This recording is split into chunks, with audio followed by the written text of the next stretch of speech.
Hey there, adventurers! If you're enjoying the content, make sure to hit that subscribe button and join our amazing community. Don't forget to leave a like if this story hooked you, and be sure to activate the bell so you never miss a new episode. Thanks for watching, and let's keep exploring together. Chapter 1: The Legend of Humanity. In the vast space of a galactic warship, Admiral Jonathan Steele Reynolds stood before a massive observation window, gazing out into the starry void. His face, weathered and scarred from countless battles, told the story of a man who had seen too much, too many battles lost, too many lives extinguished. The silence around him was heavy, broken only by the faint hum of the ship's systems and the distant echoes of dying stars.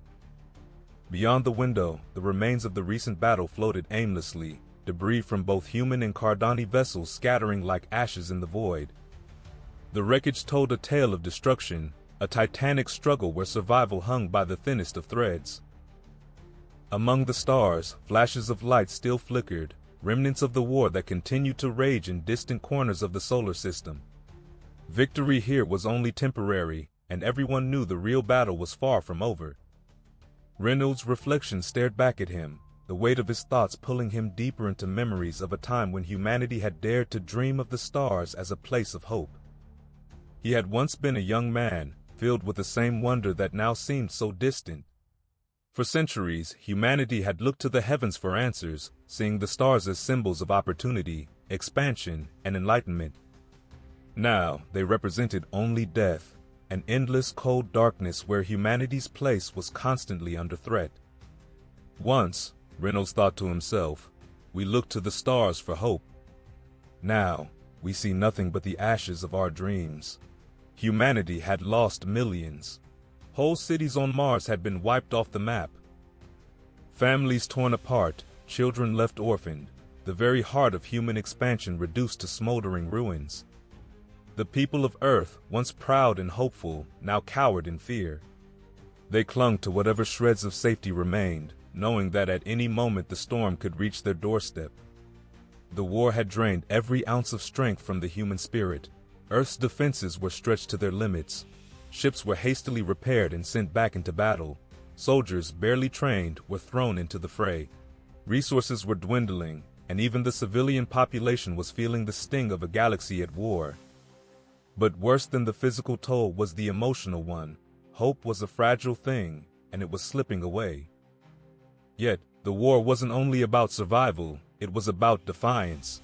Humanity's flame had not yet been extinguished, and within that flame burned something the Khardaani had not anticipated: rage. They had hoped to crush humanity quickly, but instead, they had awakened a sleeping giant. As the stars flickered outside, Reynolds' thoughts turned to the day humanity first joined the Galactic Council. What should have been a moment of triumph had become a nightmare. The Council, an ancient assembly of civilizations, millennia older and wiser, had welcomed them with cold indifference.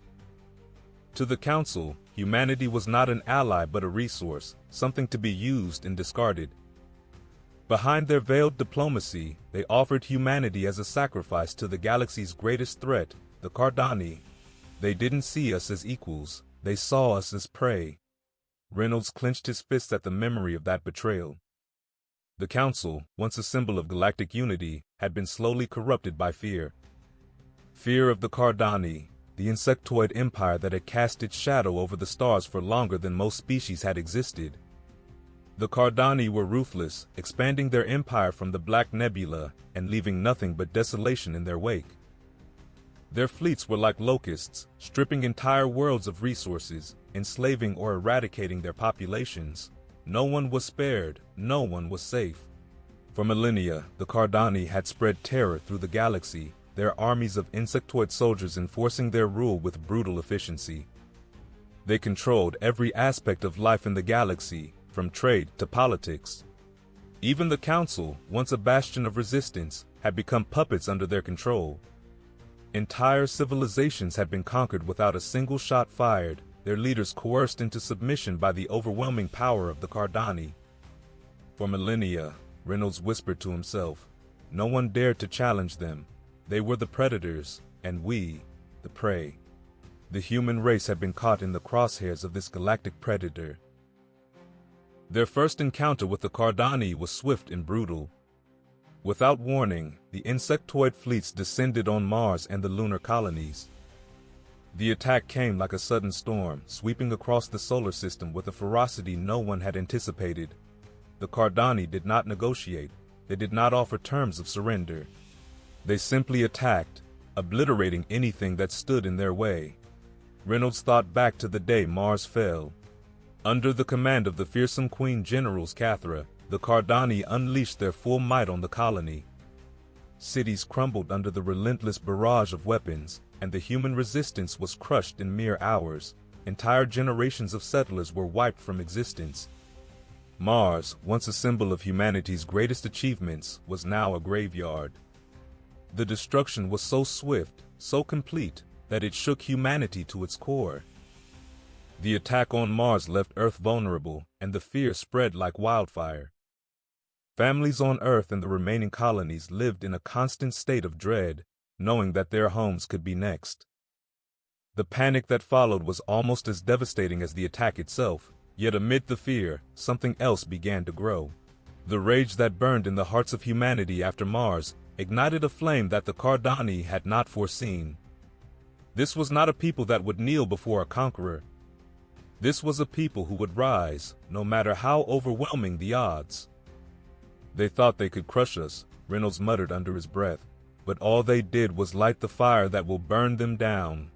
And so, humanity made its choice. They would fight. They would resist with every ounce of strength they had, no matter the cost. Surrender was not an option. With their backs against the wall, every human, from the soldiers on the front lines to the civilians huddled in fear, knew that they had nothing left but to fight for their very existence. Fleets were assembled, weapons readied, and a grim determination settled over the last remnants of humanity's leadership.